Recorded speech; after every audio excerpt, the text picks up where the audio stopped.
Well, hello everyone. I'm Tyler Chrestman, and welcome to the Chrestman Conversation. Today we're going to be talking about an especially stupid news cycle. This week has just been nonsense, just nonstop nonsense. And it mostly is focused on something that President Trump said that really highlights how bad the media have become at their job. There's no such thing as objective journalism anymore. It really doesn't exist. And the hatred for President Trump has really made mainstream news outlets look terrible. It's not a good look to willfully misrepresent something someone says in an attempt to score political points, especially now when that should not be what's happening. That should not be the game that we're all trying to play. And I'm sure most people don't care about what President Trump said until the media spun it into a gigantic deal. So let's talk about it. He was at one of his press conferences, one of his corona briefings that they do at night. And this is exactly what he said. He got up there and he was at the podium speaking, and he was turning to his right to talk to the head of his corona task force. And this is exactly what he said. This is the exact quote. So, supposing we hit the body with a tremendous, whether it's ultraviolet or just a very powerful light, and I think you said that it hasn't been checked because of the testing. And then I said, well, supposing you brought the light inside the body, which you can do either through the skin or some other way. And I think you said you're going to test that too. And then he went on to say, I see disinfectant that knocks it out in a minute, 1 minute. And is there a way we can do something like that with an injection inside, almost like a cleaning? As you see, it gets in the lungs. It does a tremendous number on the lungs. It would be interesting to check that. End of quote. Okay, so not the most scientifically literate thing of all time, but not a big deal. What he didn't do in that quote is tell people to go inject disinfectant into their body. What he didn't do in that quote was to tell people to ingest cleaners. What he didn't do was go burn yourself with ultraviolet light. He didn't say any of these things.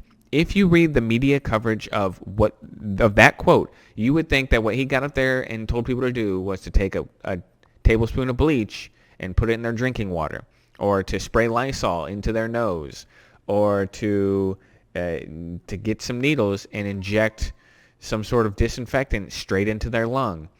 That's the way that this has been covered, and that's the bit that is troubling. It's not that Donald Trump got up there and riffed and said some things that are sort of nonsense. That's fine.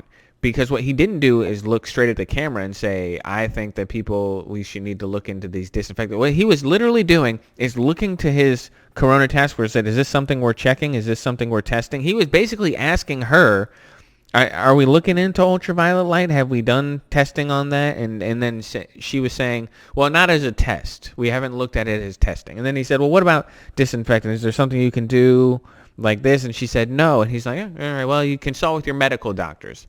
That's the extent of it.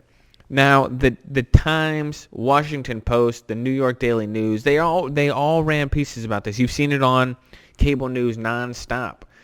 They're now blaming. They're saying President Trump's language was dangerous and it's going to cause harm to the American people. First of all, this is exactly like what they tried to do when they tried to pin that moron that drank the fish tank cleaner and died.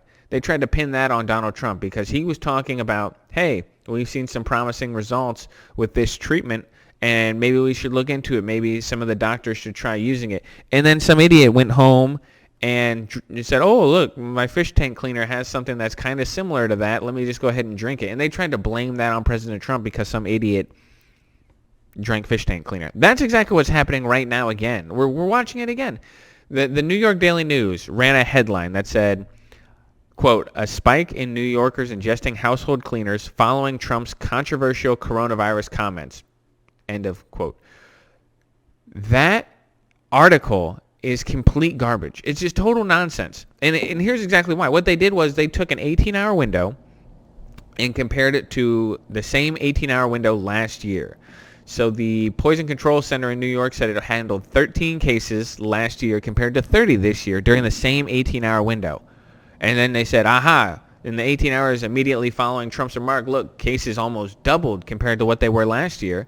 This is entirely misleading. This is entire nonsense, because what it doesn't do is list any other data that would either back that up or refute it. Because if they had done what would have happened had they listed any other data is they would have said, oh, for example, the Kentucky Poison Control Center just in March saw a 30% increase in hand sanitizer exposure and a 50% increase in household cleaner exposure. This is back in March, which I think, if I'm not mistaken, is before April. Now, the Center for Disease Control said that 28,158 people called the U.S. Poison Control Centers about possible exposure to household cleaners in March of 2020.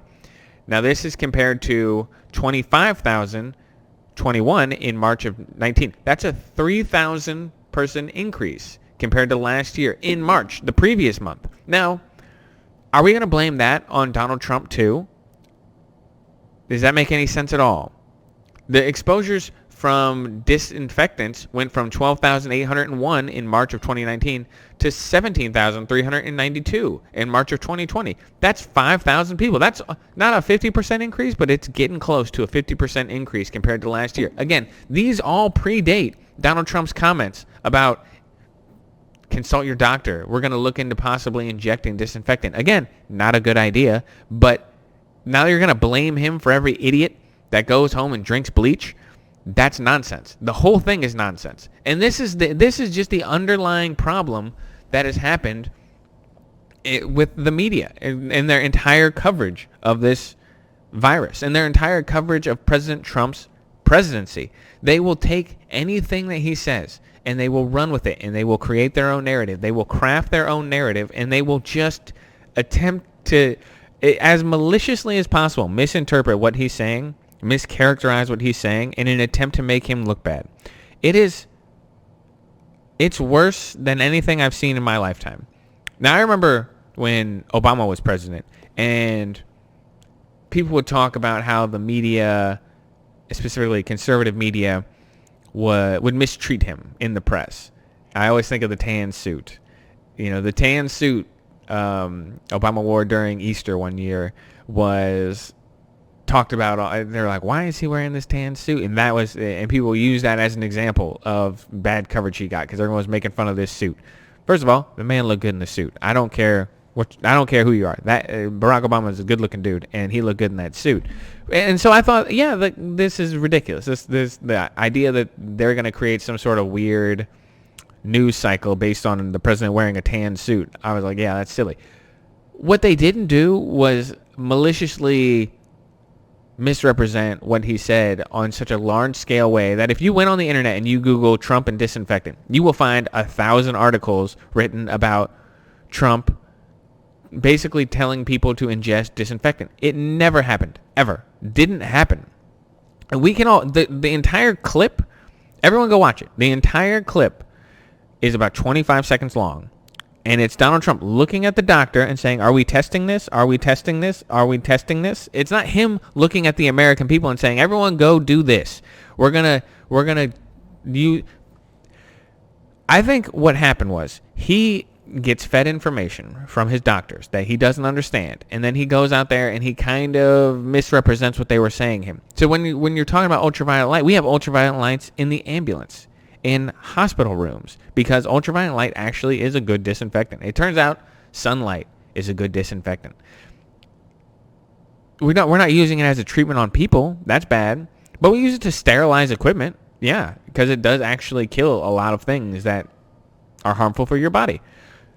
So when he goes out there and he's talking about, oh, well, ultraviolet light, we're checking that. Is there a way to, use it as a treatment or bring it inside the body? No, that's nonsense. But the ultraviolet light being a good disinfectant, yeah, that's true.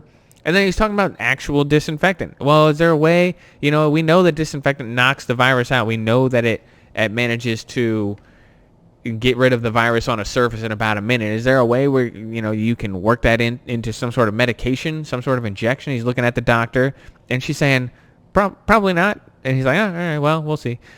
Now, again, should he be doing this? Should he be up there talking about things he doesn't know anything about? No. No, he shouldn't. Should the media then attempt to score political points by making it seem as though Donald Trump is responsible for the deaths of some idiot who drinks bleach? No, they shouldn't do that either, because the media should be held to the highest of standards.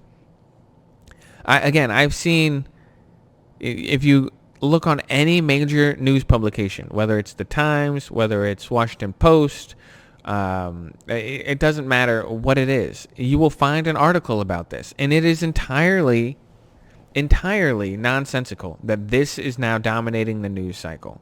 Because again, a 25-second clip that the only reason that the average American person might know about it is because of the echo chamber in the media that has blown it up and made it into a national news story. It would not be a story, period, had the media not decided to try and make it a story.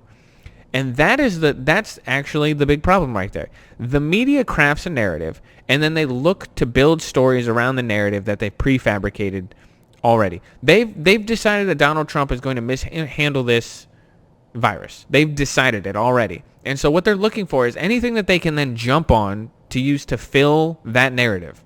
And it's gross. It's gross to watch happen, because again, this is just an easy example. You pick this apart all day and you say, yeah, what he's saying is nonsense. Is he then responsible for the deaths of some people who go out and drink bleach? Is he responsible for an increase in people drinking bleach and Lysol? No, there's no evidence for that. And yet, if you read any of these headlines from any of these articles, that is not what you'll see. That what you're going to see is Donald Trump's responsible for an uptick in calls to poison control.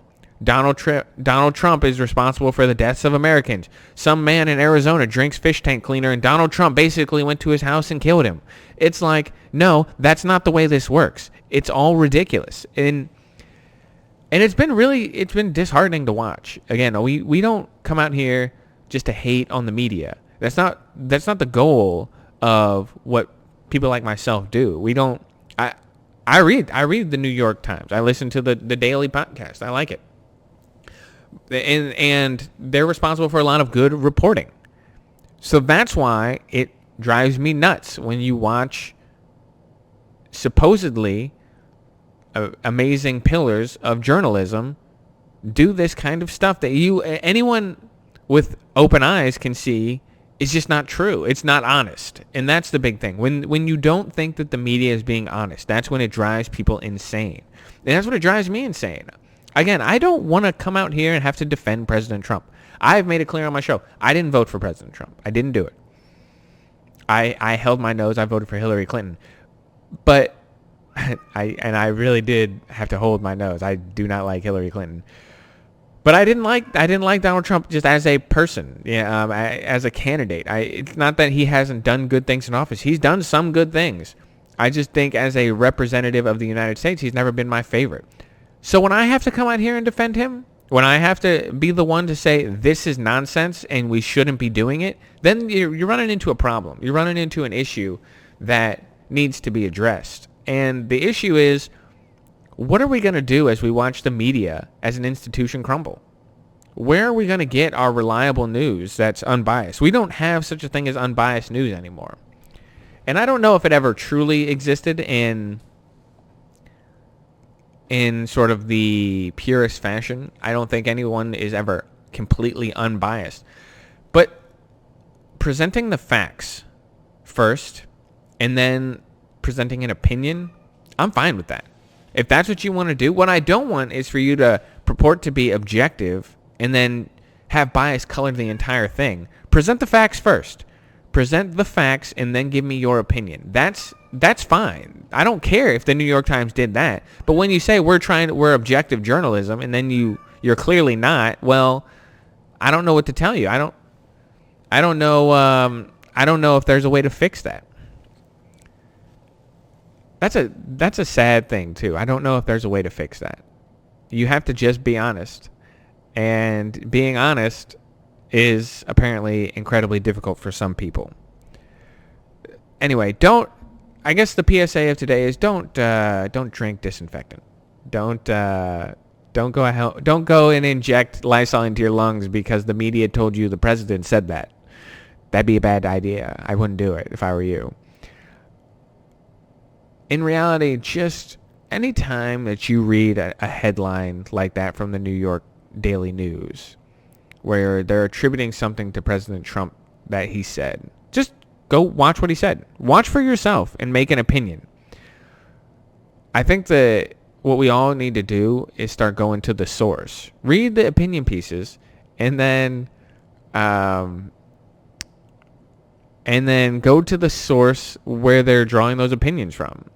Watch the 25-second clip of Donald Trump talking and then realize that what you're reading was just nonsense. That's all it was. That's all it ever was. I guess that's my advice for the day. Don't drink bleach and do some of your investigating on your own before you form opinions. Don't form opinions based on other people's opinions. We're going to leave it there today. No questions, no comments that I have to address at this time. Again, people, leave some comments, leave some questions. I would love to hear them. Absolutely would love to hear them. And I think maybe tomorrow, sometime during the next 4 days, we're going to do another book of the week. I think what I'm going to wind up doing is picking a day. And if I happen to do a podcast on that day of the week, then that'll be when we start doing book of the week. Nothing today, though. No other news, no nothing. I think I'm going to do a couple of these over the next couple of days, so real quick ones like this. And I hope everyone enjoys. I hope everyone keeps their head on straight. And I hope everyone is doing okay in this quarantine. I know it's getting rough, but I know everyone's going to be okay. We're going to all come out of this, and everything is going to... It's not going to go back to normal for a while, but we're all going to be fine on the back end. Most of us, at least. The overwhelming majority. And so that's the important thing to keep in mind, is that we are working towards making the society a little safer for everyone. And we're getting there. Just keep at it. I hope everyone's staying safe and healthy. And I will talk to you all later. I'm Tyler Chrestman, and signing out.